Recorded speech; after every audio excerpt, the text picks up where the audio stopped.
Welcome to Coffee Charge Conversations. Today we are joined by Brad Liebenberg, who is a 10-time SA champion, 5-time SA champion in go-karting, 5-time SA champion in motorsport. And like tradition, we normally have our ice bath before each episode. Today I was unfortunately not able to do my ice bath as I got a tattoo last week of the Springboks in honor of them winning the World Cup. And I still made Brad do his. So, Brad, how was the ice bath for you today? Yeah, it's something different, hey? It's the first time I've done something like that. So, yeah, it takes your breath away a lot. But yeah, I felt good afterwards. Felt really good. I know, obviously, seen a lot of health benefits on it online. So, yeah, I was really glad we did it. And, it adds something different to the dynamic of the way you feel. And, yeah, I look forward to our conversations today. No, me too. And I think starting off, I want to know what is something that most people don't know about racing? Difficult question because I think a lot of it's, it is really open to the public, like we obviously, there's a lot of people that are coming in and out the pit, so everyone kind of sees your emotions that you go through. So from that point of view, it's a bit difficult to answer, but I think one of the biggest things that people don't really see is how much fun we actually do have. We do eke out, every little bit of time that you try and find on the track, and that can sometimes be quite mentally draining and physically draining. But I mean, the parties that we have afterwards that's where you kind of release all that tension. So yeah, we have really, really good times after the race weekends. Often we're getting to the airport a little bit, hungover from the night before, but nonetheless, it's always a good time. And on the racetrack, when you put your helmet on, everyone you're friends, but there's no friends on the racetrack in that sense. So after the race weekend, we all buddy with each other, and I think that's one of the big things that not a lot of people get to see, like in terms of our private life like that. So yeah, it's definitely one of the aspects, probably my favorite aspect. I always like to go have a little party afterwards because, like I say, the weekends can be quite draining, and it often takes me a few days to get over that. But yeah, definitely the parties afterwards. That's always a good time. And I think everyone always sees the good side of things. I mean, I work in the golf industry, and often people say, "Oh, you do course ratings, like you just live on a golf course all the time," but they don't know the other work that I do behind the scenes. And I think there's always admin and there's always hardships, no matter what job you do, even if you self-started. And I think we've had a few conversations in the past about sponsorships and the financial issues associated with racing. Do you want to expand a little bit on that? Yeah, look, I think, as you mentioned, there's a lot more that goes on behind the scenes, and there's a lot more that almost we have to take in. When somebody's giving you R1 million a year to race a race car, there's a lot of added pressure in that sense. So, yeah, it is quite tough to, try and deal with that sometimes when results aren't going your way. Obviously, I've achieved a lot, and I would say like I'm a natural born winner. Like anything that even if it's a game of darts, like I want to win that. If it's a game of pool, I want to win that. So I just have that like winning mentality. So like to sometimes try and turn that off is quite difficult and have a good time. But yeah, the sponsorship aspect, it is tough because there's not a lot of people, certainly in South Africa, that have the money to just throw at you and to try and convince those people to give you R1 million to try and, compete in a racing series that arguably doesn't get much return on investment for them is quite difficult.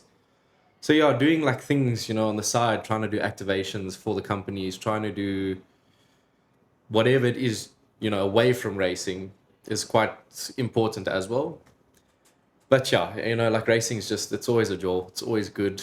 And it's been my life since I was 7 years old. So Yeah, it's like I say, to turn that winning mentality feel off is quite difficult. But times like this, it's nice to come and just chat about it, and Yeah. it's cool. It's nice to almost decompress a little bit, especially after a long season. It's busy. You go to a race weekend and it's just go, go, go, go, go. I like to say it's hurry up and wait most of the time, because you get to the track, your session's at 9 o'clock. You got to get into that zone before you get in the car, and then you wait another 4 hours before the next race. So in that aspect, it's also trying to keep that mentality and the way you're feeling throughout the weekend like the same. But yeah, again, just to like get that off your chest, and then again to go have a little party afterwards is always a good thing. And so, I mean, obviously, you having the sponsorships and that helps. Would you want to race overseas in future, or where do you see yourself going? I guess the typical business question, but where do you see yourself going in terms of racing? Look, it's difficult. I'm 24 now, and a lot of the young driver programs that exist or existed in the past, it's not the same as what it used to be, say 5 years ago. Like, to go and do something like that now. Look, it's always my dream, and if the opportunity came up, I'd love to jump at it. But again, there's financial implications. So that I think, for South African racing drivers is the biggest hurdle that we have to overcome. Is just there's a million of us in the world that can do the same thing. You know what I mean? There's a million other kids out there that are able to, race a car fast and all of that. But in racing, there's a lot more than just the side of racing. These days with social media being such a big thing, being able to be marketable is also one of the big things that a lot of these big teams look for. But going back to like where I see myself, I just do the best that I can do right now with what I have. And it's tough because I have friends that I've raced with for many years that are at that level. And it's just that one lucky break that you need. But unfortunately, that lucky break, instead of costing 2 million rand like it used to, now costs 5 million rand. So that's the biggest thing. Is it's also a difficult pill to swallow, because as a racing driver, nobody really cares who comes second. It's about winning, winning, winning. So to you know that you have the ability to do what they do, but it's something as simple as money coming down being the biggest issue. It's difficult to take, but nonetheless, like, I try and make the most of what I have here. So to try and maybe land some sort of factory drive in South Africa, that would be the next step, and that's something that I'm currently working on for next year. So let's hold thumbs that something comes together. But yeah, it would just be nice that if your sponsor is able to give you 1 million rand to put some of that money away, because you're able to land some sort of, there's some financial support from a factory team. And in your personal life, I've kind of geared my life more towards, not focusing, like spearheading my direction in terms of racing, but like, setting up my own business. And I work as a coach for the younger drivers, which is something very nice to like impart my knowledge and my experience on the younger drivers. It's not something that, say, I had access to when I was, coming through the ranks back in the day. So I'm still young. I still want to compete at the highest level. I still think I can win another 10 SA championships. That's my plan. But motorsport in South Africa is, it's going on a little bit of a different course to where, say, I'd hope it would. 20 years ago, you had huge manufacturer support. Now, there's really only Toyota and VW that are putting money into the sport. So, going forward, just trying to do the best that I can with what I'm able to race financially, logistically as well. But we'll see where it takes us. Well, I think someone definitely needs to jump on that sponsorship. I mean, I see you being like the next Max Verstappen. You've definitely got the vision, you got the passion. I mean, literally, as I started talking about racing, your whole face just lights up, and I mean, you're really good at it at the same time. And I think my question to you, you said a little bit about there's millions of people that race, and coming second is like pretty much the first person to lose. So what separates you from the person who finishes in second place? As I mentioned before, like how you feel so drained after a race weekend is because you're trying to find every little millisecond of time that you can. And in racing terms, half a second is a huge difference. That separates, the good from the great. And if you look at it in like a normal like point of view in life, half a second's literally no time at all.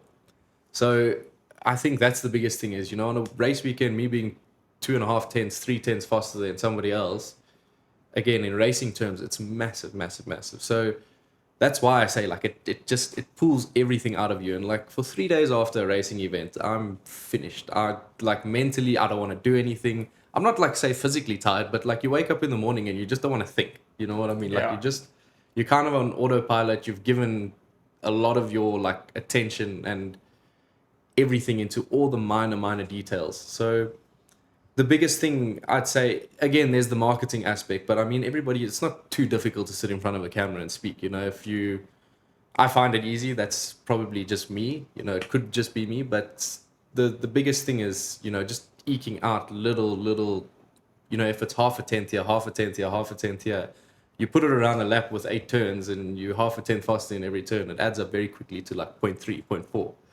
And that's the biggest thing is just being able to do that and being able to do it lap after lap after lap after lap. So it's kind of almost like it's programmed into you, know what I mean? Like you have to, you feel like a robot at sometimes because you got to go do the same thing every single lap. And at the end of the day, that's what I think separates the good from the great is just being able to do the same thing over and over and over and doing it fast, Like I said, nobody really cares about second place afterwards. And in racing, you're only as good as your last race. There's no guarantees going into a race weekend that, you're going to do what you did last event or whatever. So, yeah, that's the biggest thing is just trying to be able to maximize every little piece of the track, every little piece of grip that the tires create.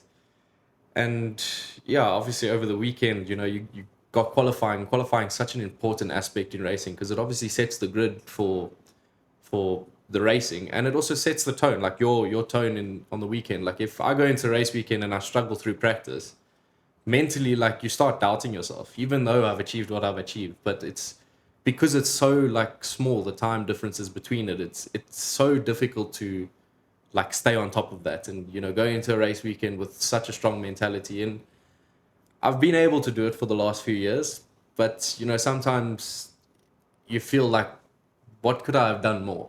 You do a lap and yes, you get pole position, but in my mind, like my perfect lap, you always want to try and achieve that perfect lap, and it's not always like attainable or achievable, but it is tough. It is tough to try and, stay on top of it all, and there's a lot of things going on in your head when you drive as well. So, yeah, but I enjoy it. I mean, after a race weekend, it's so nice to decompress, like I say, and to have conversations about it and just enjoy it, And like you say, I think it is a very fast-paced environment, obviously during the race, and also just your mind trying to get yourself ready to get that extra half a second, like you say. How do you actually find time to wind down afterwards? I try and go play golf with you. It doesn't always de-stress me as much because, again, that like natural winner mentality, you want to do as best as you can, I often tell you that golf's the easiest sport in the world because the ball doesn't move. If you look at it from cricket, soccer, rugby, everything, it's, you got a hand-eye coordination that's going, not to say that golf doesn't, but I mean, that ball stands still and you got to hit it. But Very yeah, controversial, but okay. It is controversial, but yeah, even just having good time with your friends, like that's my biggest thing in racing. Like it's because I've achieved so much and almost set like a tone and a level. You're always going to have people that are behind you trying to catch you the whole time, and that's difficult because someone will come and shake your hand and you almost doubt yourself, like whether or not it's like a true friend or something like that. So it's nice to have like friends away from racing as well. Like, and I've always, I'm an only child. So for me, my friends were almost like my family. So yeah, just to go play paddle, go play golf, go for a beer, whatever it is. Go to South Coast, have a jolt at the Dolphin. It's always a good time. So yeah, just to kind of get your mind off, it's a bit difficult because it's been my life. It's been what I've done since 2007. So yeah, just to try and unwind in that, like I say, just spend time with the mates, chat about random cuck that doesn't even, like, it's probably not important, but, it's a good time. And in terms of crashes, I know you've had your fair share of crashes. Which has been the worst one, and how did you overcome it? So I had a really bad one in karting in 2012 where I actually flipped out the kart, landed on my head, was knocked out, luckily walked away with nothing other than a concussion, managed to race the next day, won the race as well with a mad headache. But yeah, we had to, make a plan with the doctor there to let me race, obviously clear me medically to race. But yeah, I was all good. That one I was young, so I think, trying to deal with that was a little bit tougher than, say, more recent accidents that I've had, because the one thing that you can't do is be scared, you know what I mean? And I've always looked at racing from that, like, the point of view that everyone always tells me, yeah, you're like putting your life at risk, and if you look at it, you are, but you can't think of that when you race. So yeah, just getting back on the horse basically, and going again. Like I say, you're almost like a robot. You got to just go and do it and do it and do it. Then I had a really bad one in circuit car racing in 2017 where funny enough, a very funny story. So we basically have like a quick release on the steering wheel. So the steering wheel can come off, you put it back, obviously when you get out the car, because you're so cramped in a race car. And yeah, went out for practice one. First time I've driven the car. It was in a Mini, in a JCW. So we entered a new series. The team, went into this new series. And did 2 laps. And I came through one of the faster parts of the track in Cape Town. And the steering wheel decided to land in my lap. And when it came off, I was doing 130 k's an hour. Obviously got no steering, so the car hit straight for the wall. And the car had ABS, so when it gets onto the grass, it's never going to stop. ABS is there to stop the wheels from locking up. So basically, you can push that brake pedal as hard as you can. It's going to go, like, give you the most amount of braking force that it can without locking up the wheels, which on a wet outfield of a track is not going to do anything. When I hit the wall, I was doing 75 k's an hour into a solid concrete wall with a bank behind it. And yeah, I walked away from that accident with a collapsed lung, fractured ribs. I still have an issue in my back, in my lower back. I have a fractured vertebra from that. Luckily, it doesn't cause me too much discomfort. But it's crazy, bro. It's honestly like, and it happens so quickly. That's the racing when you're doing everything at like 150, 200 k's an hour. It happens so fast that you barely have any time to think about it. Also had another little roly-poly in a go-kart. Ended up on my head as well. Again, walked away luckily without, a little scratch on the arm. And that could have been a lot worse if I didn't come out the kart. But again, it's just, you got to get back on the horse. You can't think about it too much. You can't, say, you can't be scared. It's one of those sports where it's an extreme sport. You can't be scared and think of the what ifs. And you just got to kind of go out there, trust yourself and your ability, and trust the car around you, trust the team around you that, they've tightened every wheel, that the brakes are going to work when you hit the brake pedal. So, yeah, it's just the biggest thing that you can take out of it is just don't be scared. Like, live life, because you never know when anything's going to happen. So, yeah, I just try and live my life at not always 100 miles an hour. Like, it is good to slow down, smell the roses now and then. But, yeah, just don't be scared. Like, have fun. And I mean, I know your shirt says "Never Give Up." It's one of my favorite shirts. Whenever you wear exactly it. why I wore it. But has there ever been a stage where you've thought, maybe it's time to give this up? I'm ready to quit. Fuck, about 10 times a year it happens. So, like I say, it's as much as what I've achieved and how good I think I am, like there's always a small doubt in your mind, you know, like when a weekend doesn't go right, not even just a weekend, like one session doesn't go right, you start to like, it's not struggle, but like, you know, you start to doubt yourself a little bit. There has been a time where I thought, you know, like I'm not enjoying this anymore. And that was purely just based around like the team environment. You know, felt I wasn't getting the same attention and the same per se as what my teammate was because, you know, when we raced the series before that, I used to drill him and then we get in this car and like, you know, I'm losing time on gear shifts. I'm losing time down the straight and, you know, when you're going down a straight and your foot's flat, it's free lap time that you're losing, you know, and that has nothing to do with your ability. But you know, when the team turn around and say, "Oh, you're doing this wrong and you're doing that wrong," but in yourself you don't feel like you're doing that wrong, you know, it starts to weigh on you a little bit, and you kind of, I wouldn't say as a racing driver you feel alone, but it is difficult, you know, like again, look at friends or you know people around the racetrack and you don't know like what their true intentions are, you know, because as a winner you have everyone trying to chase you, like I said, and yeah, it can become difficult. But I just try and that's why I say going and playing golf with the boys on the weekend, having a beer, doing whatever. That's the most important thing for me. That's where you really see who your true friends are. Um, but yeah, it's I love it, and I look forward to what the future holds in racing. So we'll see where it goes. And what do you think the biggest lesson you've learned from racing that you could incorporate into everyday life? That's a difficult one to answer. I mean, racing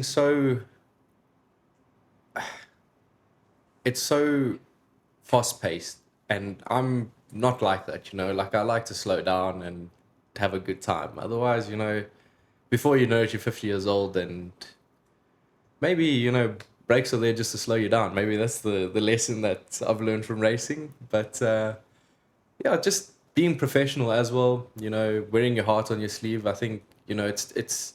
I watch so many videos on these F1 drivers that get so much flack because of what they say on the radio and whatever, and like people don't realize how intense it is. You know what I mean? Like again, I mentioned before, like trying to eke out if you can carry 1 kilometer an hour more than your competitors through one turn, it's a difference. You know, so it's just I also would like to say I'm a little bit of a perfectionist, and that probably comes from you know the racing side of trying to get that perfect lap all the time. But it's a pro and a con. It's a double-edged blade. You know what I mean? Like it's sometimes you know you need to make mistakes, and I'm a firm believer of you know when you win, yes, it's nice, but you don't learn and you don't grow when you win. You know, it's the tough times, and when you got to grind through something, that's when you learn the most about yourself. So, yeah, I just think brakes are there to slow you down. That's probably what I'd say. And I mean, you've spoken to me quite a lot about, obviously, you said sometimes you feel like a bit of self doubt. And has that been something that you've had outside of the track growing up? And how do you deal with that self doubt? Because I think it pretty much pops up in everyone's mind at time to time. I mean, even for me starting this podcast, I was going the day before. I wanted to call Chris and be like, "Yeah, dude, I don't know about this. Yeah. You know, I don't know what questions to ask. I don't know how it's gonna look. Like, I'm not ready for this." But I think there's something inside that gets you to block that noise out and realize that I mean, that voice is always going to be there, but I think you learn how to manage that voice. How have you managed that self-doubt within you? Look, it's in a racing sense, I think, you know, there's been a few times where I've gone, say, to like a grand final, an international final, world final, where you're sitting on the grid and there's pressure, you know, like you've paid a lot of money to be there. But in that same respect, like I just tell myself, like, there's a reason you're here. There's a reason why you are on an international stage. You know, it's not by invitation. You know, you've qualified to be here. So for me, it's just trying to reassure myself and say, like, you've achieved what you have, you know, and it's just believe in yourself. Because if you don't believe in yourself, nobody else is going to believe in you. And it's the same thing as saying, like, if you don't love yourself, nobody else is going to love you. You know what I mean? Like, you need to believe that you're here and you're here for a reason and you've achieved what you have achieved because you're good enough at it. So, yeah, it's just, I try and speak myself through it sometimes because, you know, it's so easy to get caught up in your thoughts and, you know, you sit there in silence and that's when your brain kind of starts ticking and you hear that voice inside your head, like you say.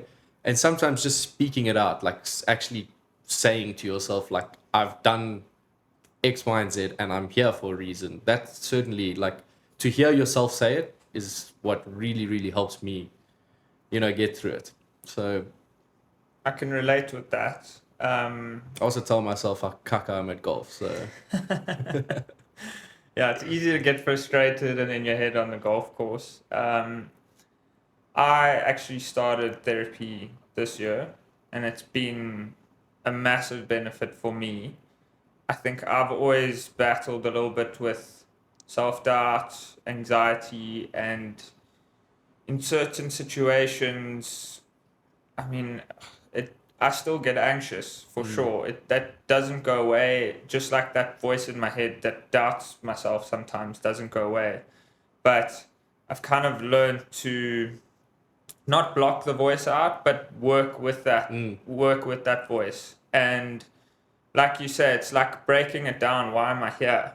I think it's the same thing kind of for me. For me, I prefer like one-on-one conversations. And when I'm in a big group, my heart rate goes up, my stress level goes up. I feel more anxious and on edge.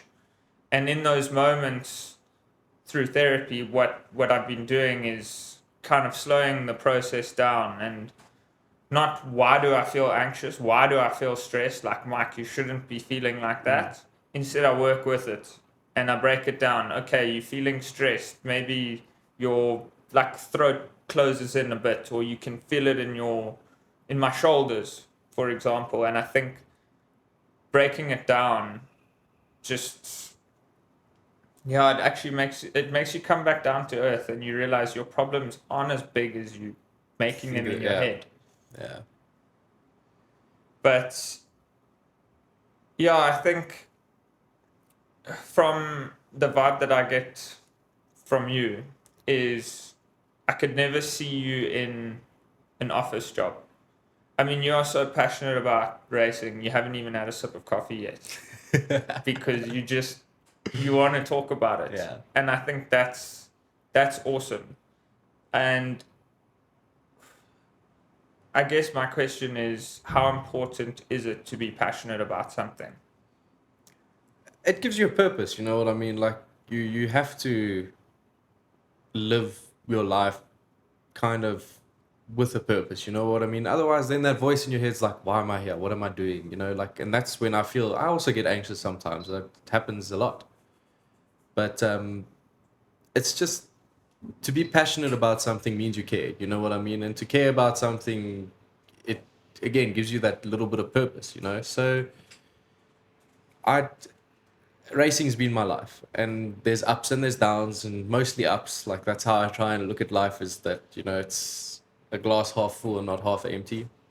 I've always been like that. Your like cup is definitely full, that's for sure. I'll have some good coffee.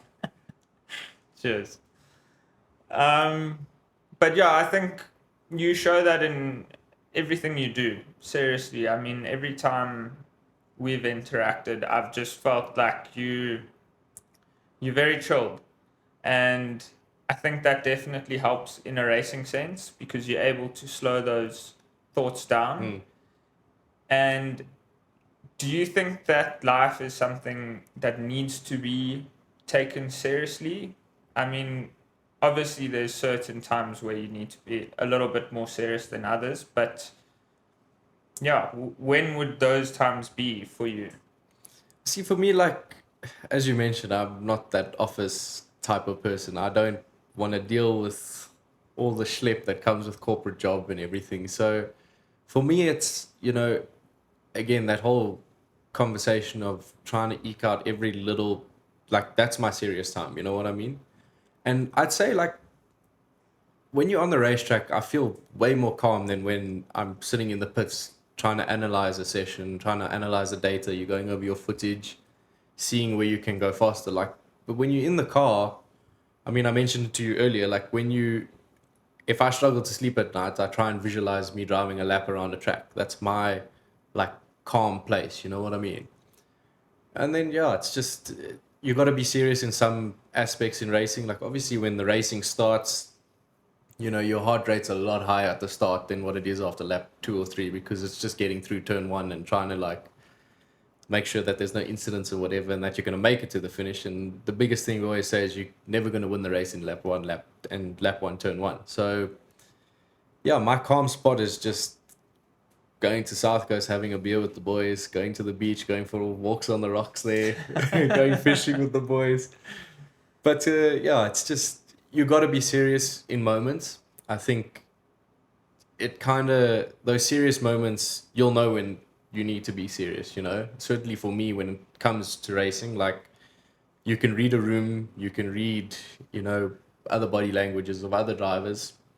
And it's being able to, you can't be serious all the time. You know what I mean? Like, life, I mean, people won't make it past 50 if you're stressing the whole time. Stress, they say, is the number one, issue in the world. And, going back to the anxiety thing, I think a lot of us, just because of the way the world is it's an anxious feeling, Certainly in South Africa, in this, like, financial climate, not knowing, for me even, like, not knowing next year what it holds, But at the same time, just do your talking on the racetrack and the rest will kind of sort itself out, So, yeah, just live life. At the end of the day, I mean, I said it earlier, you never know when that's going to stop. You never know when anything can happen. So, and at the same time, when, we all eventually do die, you don't take the things that the materialistic things that you have in your life. You take the memories with you, the impact that you had on other people's lives as well. I mean, when we all, again, go and make fertilizer for the plants one day that we get buried in, it's, the people that you leave behind are they're going to remember you for what you left with them, or the impression that you left with them. So I just try and have fun. I mean, you can't be serious all the time. There's moments when you need to be serious. And again, like I say, you'll know when those times are that you have to be serious. I think life is a very short trip. For some people, it's shorter than others.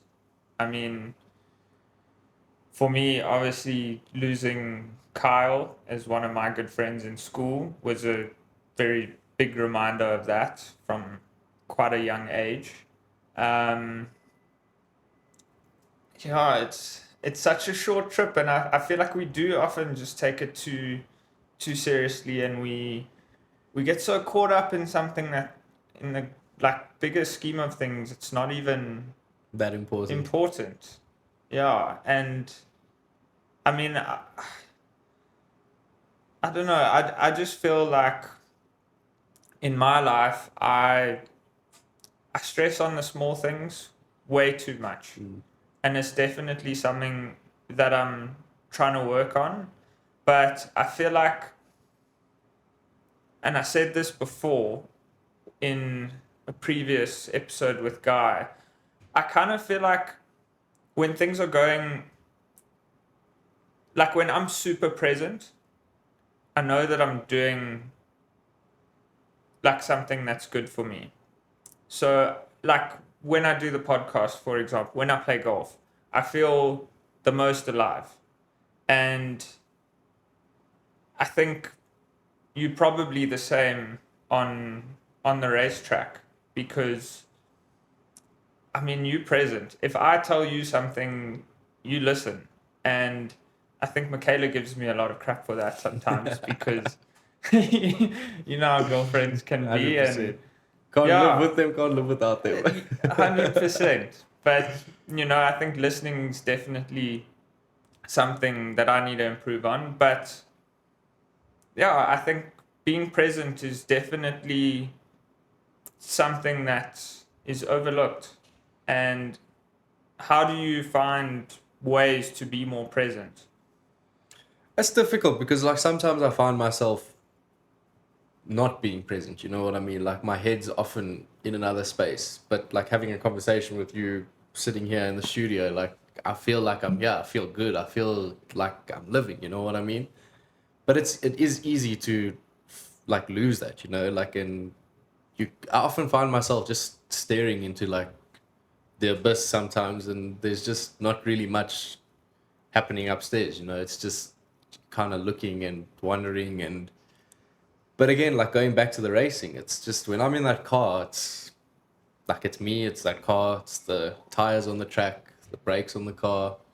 Like it's something that I can definitely work on. Like you saying, listening, something you can work on. I feel like sometimes I feel like my head's in a different space and I'm not where I am, you know? And it's good to sometimes just slow down and like understand that, you know, you're not present, and being able to like identify that is the first step, you know? So yeah, just to, you know, like you say, when you're on the golf course, it's a different story. It's the same for me when I'm on the golf course. I'm just cucking myself because I can't hit a ball straight. But yeah, it's just try and understand why you feeling that way, you know? Again, speak yourself through it. Ask yourself the questions. So yeah, it's just find something that makes you happy, you know what I mean? Like I've told you, you can be a professional golfer if you wanted to. You have the ability to. So I think Thank that's you. something that you should definitely try and pursue, because you just have like a natural talent for it, you know what I mean? Like you understand the dynamics of it, just like I understand the dynamics of a race car. So yeah, it's just do things that make you happy. Like you say, life's too short to stress about the small things. Everybody says don't make a mountain out of a molehill. That's something that Yeah. I remember as a kid, like growing up, is watching. I think it was Phineas and Ferb or something like that.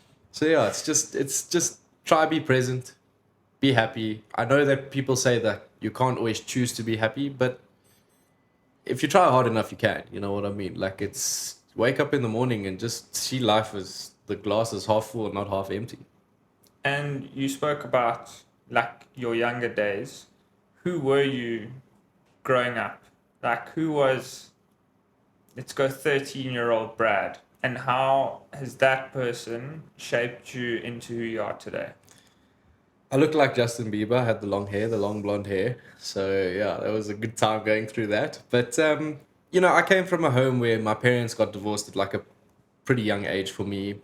Obviously, my dad remarried, and I love Stella as well. I mean, my stepmom, she's crazy, crazy Bulgarian, but I think we all do because she buys us lots of drinks. But yeah, just growing up, I mean, my dad always put a lot of pressure on me to, you know, if I'm going to do something, be the best at it, you know? And again, racing's like that. It's nobody cares who comes second. So that, you know, he didn't necessarily show it in the best way, and sometimes came across like a bit of an arrogant, not arrogant, like you know, he put a lot of pressure on me, and it was tough. Like it was tough as a kid to try and like absorb that and then perform afterwards. But at the same time, that like drive to constantly be the best, it shaped me into what I am today, you know? And I often say, like, it's nice now that, you know, I'm a grown up and, you know, I can speak to him a little bit better and convey my emotions and my feelings to him a little bit better. But yeah, he definitely just pushed me to do the best that I could, you know. And there was often times where, like, I'd start a race last, for example, because we had an issue in quali, and he would tell me that I'd never win, and that I'd never like come through to the front. And I know what he was doing. Like he was trying to light that fire in me to try and prove him wrong, you know. And most of the time I did. I came from back of the grid to, you know, leading the race and whatever. And it's just like it was almost that like reverse psychology that he played on me. But again, now that I'm older and like I understand things a little bit better, I look back on it and you know, like I appreciate what he did for me. Not even just, you know, on the mental aspect of it, but like the life that he's been able to give me and everything. I'm fortunate, you know, there's not many kids that have been able to do what I do, not even remotely close. And to look back at that and, you know, the times when you're doubting yourself and when you're feeling ungrateful and that's when you really got to look at it and say, well, I live in a place where stuff like this isn't always achievable, you know, and for me to have done it, like that's the grateful, humble side of you that needs to, you know, pull through a little bit. And I think in terms of racing, obviously you've got a lot of expectations. You set a lot of expectations for yourself. You've got this added pressure from your dad now as well. What expectations on the track and in life are you ready to let go of? It's difficult as well because I think like racing, my expectation is to always win, you know, like I don't go there to compete for anything other than that top step of the podium. So in that aspect, I don't think there's much that I'd change, you know.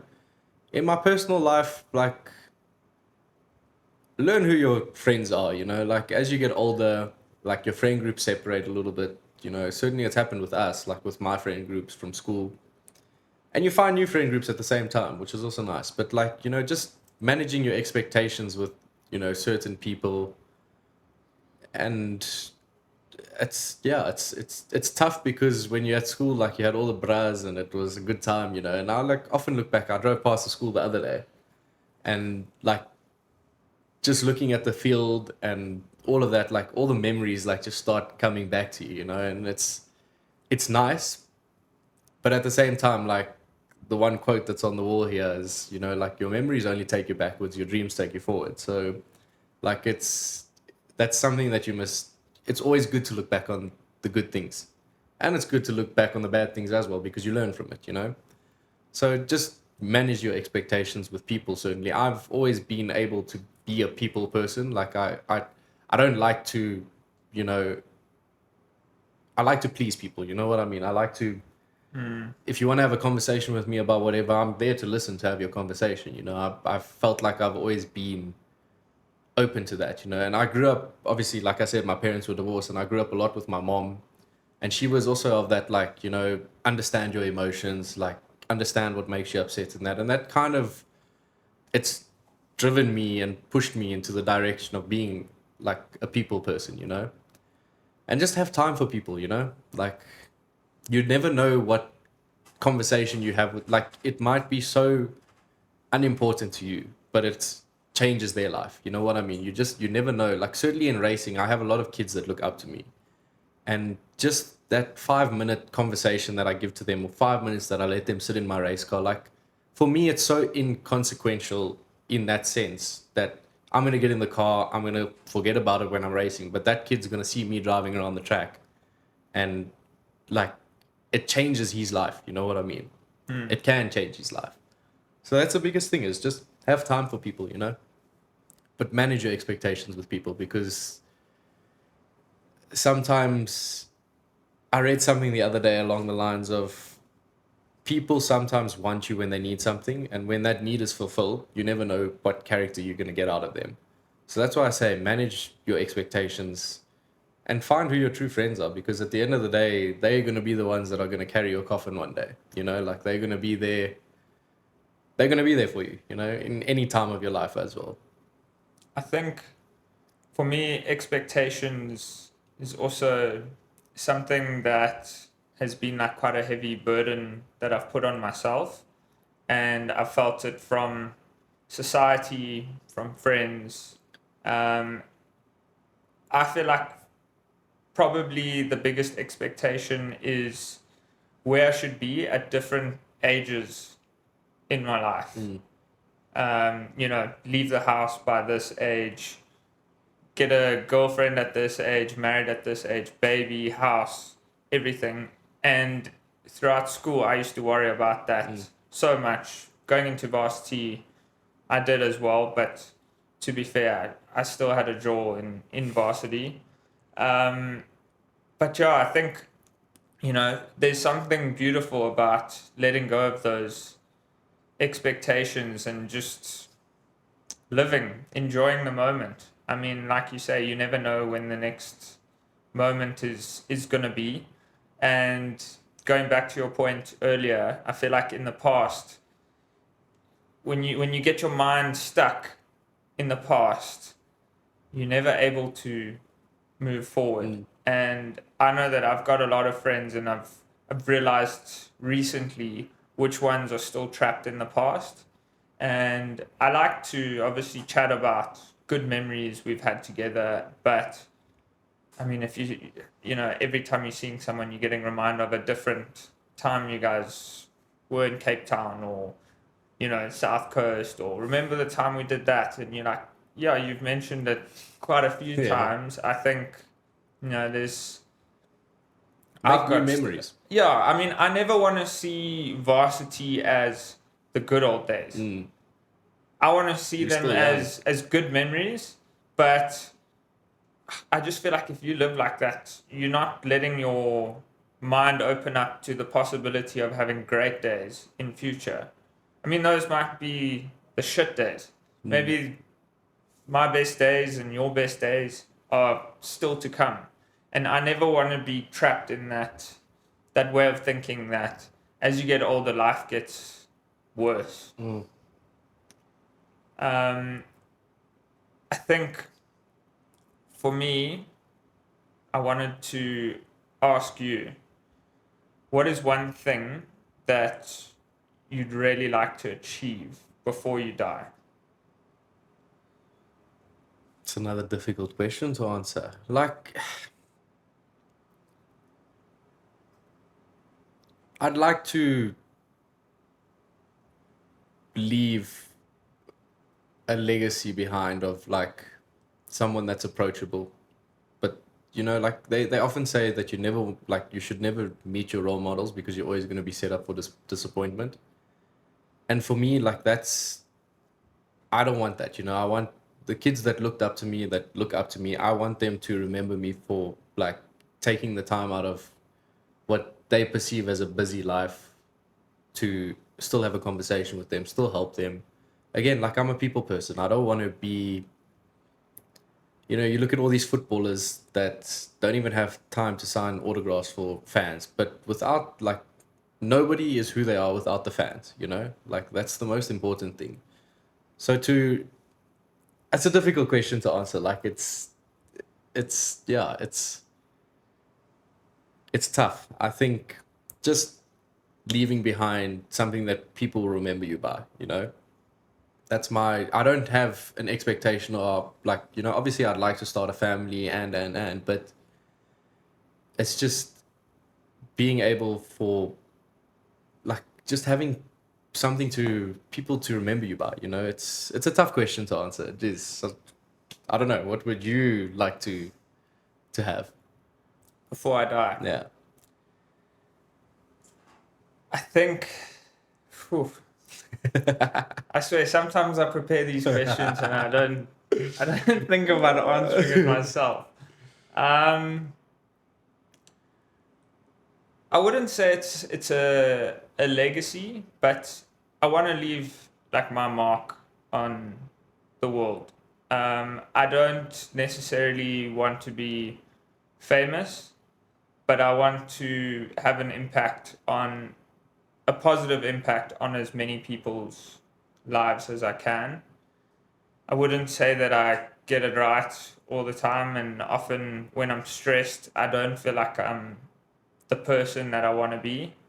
But yeah, I want to live up to my fullest potential, and I feel like that's making other people happy. I know what it's like to be really depressed, really anxious. And I think even through the podcast, it's kind of lit a fire within me that it it makes me know that like I'm helping other people, and I'm talking about things that people don't usually talk about. I mean, you don't go out with your mates and you're like, hey, how are you doing mentally, you know? And I think it's important to have those conversations. And I feel like for me, it's almost like therapy. I mean, when I'm done these episodes, I let out the biggest sigh, and it feels like all that tenseness and stress just releases out of my body. So I feel like when I'm able to do that, I'm able to help other people feel better about themselves as well. So it's definitely, I want to be less selfish and more selfless in my life. That's a good way of putting it. Yeah. And yeah, I think going back to like expectations and all of that, I think I've set these big expectations in my life, and yeah, I've battled to live up to them. And what I'm trying to do recently is just be a little bit more stress free, and it's tough. I feel like because I'm obviously working in the week. On the weekend, it's difficult to wind down, and yeah, that's definitely something that I'm battling with. But yeah, I guess we move, and I have a saying that it is what it is, and whatever happens is going to happen. And I look at it like just like your book, that you got 100 more pages in there that haven't been written on. Kind of live life like that, you know what I mean? Like, write the story as the story happens. You know, don't try and think of what's going to happen in the future per se. You know what I mean? Just like you said, be present, be mindful, and live life. Because as you said earlier, you never know when that last moment's going to be. So just have fun. And in closing, what does the next chapter or the next page look like for Mr. Bradley Liebenberg? Oh, I don't know, hey? Like, let's see where it goes. I think, you know, racing's still always going to be there. I hope it's there. Like I said, I can go win another 10 SA championships. That's what I want to go and do. But yeah, just have fun doing it. See, you know, see where the business goes. You know, I'm fortunate enough that in COVID, I had the opportunity to open a business, and it's, you know, it's doing well now as well. It did well in COVID. It's something that's always going to be there. I mean, SIM cards, everybody uses their phone. Everybody uses SIM cards, which is a nice thing. So yeah, just trying to grow that a little bit and then see where the racing scene can take me. I mean, I don't think there's many years left in motorsport in South Africa, and that's very hard to say, but just the economic climate, the people that are involved, you know, who's to say that the next person that comes in to these roles that make these big decisions that influence all of us in racing are going to be supportive for racing, you know? I mentioned to you earlier that, you know, VW South Africa is the only motorsport division left in the entire world out of VW. They, you know, like, that makes us special in some sense. We're the only guys that, or VW are the only guys that, like, that support it still, you know? I mean, there's been such a big shift to electric vehicles and whatever, so you never know when that's going to end in South Africa. So, I don't know, possibly an academy, a Bradley Liebenberg Racing Academy, something like that. You know, I've never had that opportunity as a kid growing up to be a part of something like that. I was a part of a race team that looked in karting to find like potential talent. And again, like with the new series that's come up, VW Rookie Cup, I'm a coach there, and it feels so rewarding to like impart my knowledge and my experience, and I feel good afterwards, you know, helping other people again. But yeah, maybe something in that sense. But I'm still young. I still want to go and win another 10 SA championships. Like I said, I'm not ready to put a break on my personal racing career and pursue something that's, you know, involves bringing other kids through. Maybe in 10 years' time, that's a different story. I'm sure in 10 years' time, that will be the story, you know. But yeah, I look forward to the holidays. I look forward to What that next page is, I don't know. I can't tell you. Like, kind of just live it day by day and see where it goes, you know? Have fun. Want to go play golf. Want to go have a beer. Want to go just have fun. No, I love that, Brad. And I want to thank you for taking the time to sit down and have this conversation today. I mean, you are just one of the nicest, down to earth human beings that I've ever met.